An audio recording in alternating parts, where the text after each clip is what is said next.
Kur esi dabar? Koks klausimas tau rūpi šiandien? Gali būti, kad kultūriniai kodai, susiformavę mūsų vaikystėje, neleidžia išgirsti šio svarbaus klausimo. Koks jis?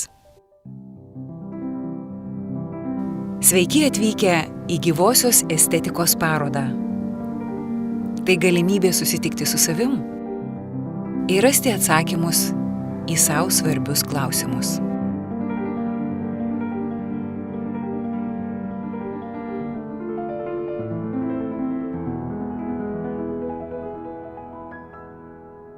Kas jums yra gyvoji estetika?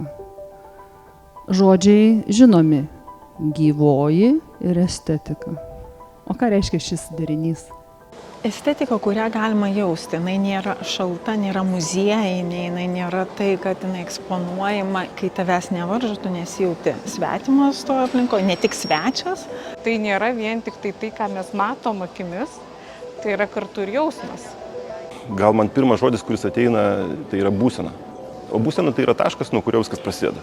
Neuroestetikos tyrinėjimo objektas yra estetinė pajauta, kurios esmė yra mūsų smegenims patinka tai, kas mums kažkada buvo parodyta, kas yra teisinga, neteisinga, gražu, negražu ir mes nejaučiam, kas yra iš tikrųjų dabar. Tai gyvoji estetika yra tai, ką tu patiri dabar savo kūnu be išankstinių stereotipų ir nuostatų. Sutelk dėmesį į save.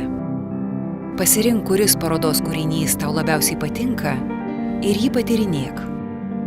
Pastebėk jo spalvas, formas, medžiagiškumą, dydį, kaip jis tave veikia. Mes turėjom audio takelį, kuris labai nuostabiai lydėjo mus iš lėto per parodos kažkokius objektus ir pasiūlė būdus, kaip į juos pasinerti. Visą laiką mes buvom grąžinami į save.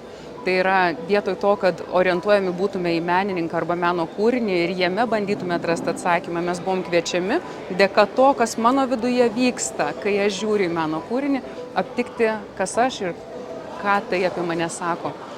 Mes augame, bręstame, save realizuojame, veikiami aplinkos. Kaip visame tame išgirsti save? Jei pasitiki kūno pajauta ir intuityviu žinojimu, atpažinsi, kas yra kas. Čia kaip ir gyvenime. Čia yra daugybė dalykų, kur mes ir kvapus turėjom galimybę, ir šilką pačiupinėti, ir molio gaminiai, ir visi šitie ant sienų kabantys kūriniai, jie irgi yra skirtingų tekstūrų, skirtingų netgi laikmečių ir skirtingo išpildymo. Tai ta visuma, kaip mes kasdieniniam gyvenime irgi galim pastebėti tas detalės, kurios mus vienaip arba kitaip veikia. Pažvelk į molio estetikos stalą, paliesk jį. Ką jis tau pasakoja? Tas molio stalas, jis gimė kaip gyvosios estetikos išraiška. Tai yra pirmapradė medžiaga. Pirmapradžiai dalykai, jie nekinta. Jie yra kaip tuščias lapas, kaip gamta, kaip žemė, kur žmogus ateina ir kuria. Jis netikėtai tapo performanso esminė dalimi. Kaip žmonės jame dalyvaudami gali suprasti, kas tai yra kultūriniai kodai ir kultūriniai vaizdiniai. Sudalyvavusi stalo situacijoje, kompozicijoje, performanse, su Rasa aš aiškiai matau, kame yra Rasos meistriškumas. Ir Rasos meistriškumas yra iš paprastų situacijų kurti žmonėms gilias transformacijas.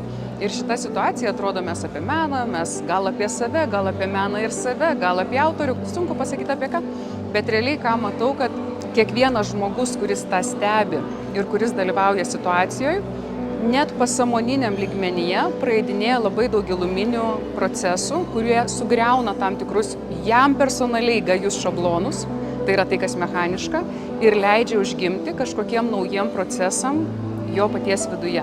Tai yra vėl gaivina arba padaro žmogų gyvesniu. Man atrodo, šiandien mes esame tame klausime, kaip atsitapatinti nuo tų kultūrinių kodų vaizdinių, kurie mums nebepatinka, ir kaip pradėti gyventi, kad pirmiausia man patiktų ir tada aplinkiniams patiktų.